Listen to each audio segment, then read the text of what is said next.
One of the things that I feel like isn't talked about very much in the game development space is finances. You may hear things about like going full-time and how to make games that can do that, and that's great and all, but I feel like the biggest thing is if you look at the amount of games on Steam that are just indie games, most of them, from my understanding at least, is they don't have that many sales.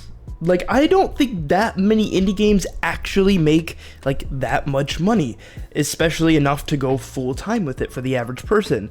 And given that it takes a ton of time, a ton of effort, like, just creating a single model for a game can take upwards of hours or days, depending on how complex it is. Whenever you see videos of people wanting to go and do full-time game development, and, you know, it's something that people look into, like, I've done that plenty of times, that is for sure. I always just think, like, you have to do a lot to get to that point, and then you kind of gotta hope a little bit that it actually all goes well and all according to plan. And while yes, being able to do game development full-time in that way is something that I've seen to be possible, and I've seen a lot of people do it, you mainly see it online. Yes, there are people who are able to do game development full-time, and they pursue it, and they don't have really an online presence, but they still make a game that's good and that people buy, and it's great. But then you see like a lot of people who are actually in the game dev space, it's all online. And they have videos and they talk about it, and you know, kind of like what I've been doing. You know, I have my first devlog up as my first video, and now I'm making this one also about game development stuff.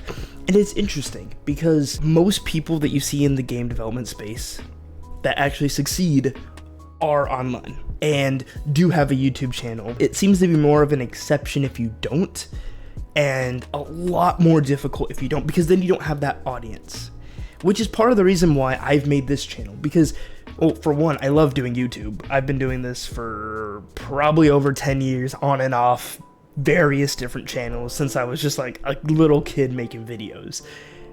But the thing that gets me thinking the most is like, I can make a great game, hypothetically, and I can release it, but without going and building up that online presence, the odds are that it's just gonna completely flop. And I spent all that time and effort and maybe money to not really get anything out of it except, oh, I make a game, which is still great, you know? And, you know, this year I'm really wanting to focus on making my game. I've been working on it a lot lately. And it just gets me thinking, like, the whole finances of game development is something that isn't talked about very much, from what I've seen at least. I mean, you may see some videos of like, oh, how much I made from my game, but then they're a YouTuber. And I think honestly that probably is the best way of going about it, where you have a YouTube channel and you make videos on there and you build up that audience and that community, and then, you know, once you actually have a game to be released, you got people who will buy it because they like you, they like the content that you're making, and as you're showing the game, they're probably interested in your game, so they'll probably buy it. And I think that is honestly the best way to go, and the main way that I've been thinking about it. Like, yes, I want to make a great game, and most of my time I'm trying to work on the game, but then I also want to focus on YouTube. And, you know, I've been thinking lately, maybe I'll try to focus on making one video a week. Is that going to go well? Maybe, maybe not. Especially with the game, the devlogs, you know, it takes a little bit longer for me to make those, but just creating the videos, building the audience, I think is honestly the key thing to selling your game and having a game that you can make money off of. Of course, like I said, it isn't the only way to do it. I just think it's probably the best way to do it. And, you know, that's what I'm trying to do here. I think my goal that I've been, you know, really thinking about, like, how do I want to do this? I think the main way I want to go about this is focusing on making the money from game development not be from the game itself, but from outside sources that could revolve around the game. For example, YouTube, making money from YouTube, and making money from Patreon. I have a Patreon where I'm trying to do some extra content on there, probably release something fairly soon, and, you know, some other outside sources so that it can kind of fund the production of the game.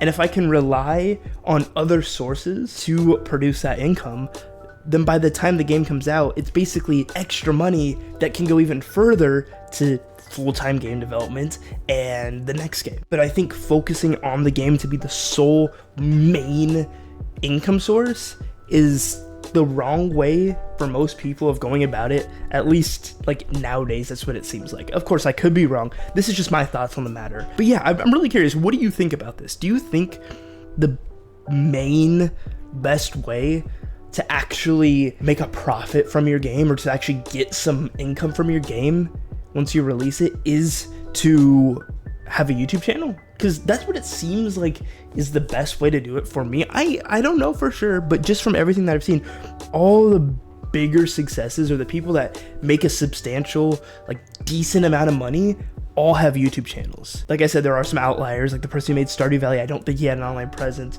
Scott Cawthon, the guy who made FNAF, I don't think he had an online presence. I may be wrong, but those are more like the outliers. Like if you look at some other games, like Difficult Game About Climbing, I think it's what it's called, made by Pontypants, I think it's how you say his name.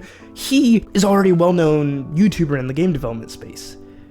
And so yes, he had that going for him, which probably gave him the initial like surge of players, but then also being kind of known made it, I believe, probably made it a lot easier for, you know, people of other large streamers to have that game recommended, and then having people like Queso play the game. Like I saw like a stream of like on Twitch, I'm like, oh my gosh, what is up with this massive, like the biggest, like one of the biggest gaming streams, and it was Queso playing Pontypants' game, the Difficult Game About Climbing, and I'm just like, what? I know this guy. I didn't even know he made this game. I haven't watched him in a while, but I remember his previous game that he was working on, and I'm like, that is really interesting. I don't think, you know, Queso knew exactly who that was, but it wouldn't surprise me if, because Pontypants has a fairly large audience, I believe, it pushes his audience to share with the other people that they watch, the streamers that they watch, and it makes it a lot easier to kind of get the word out about the game.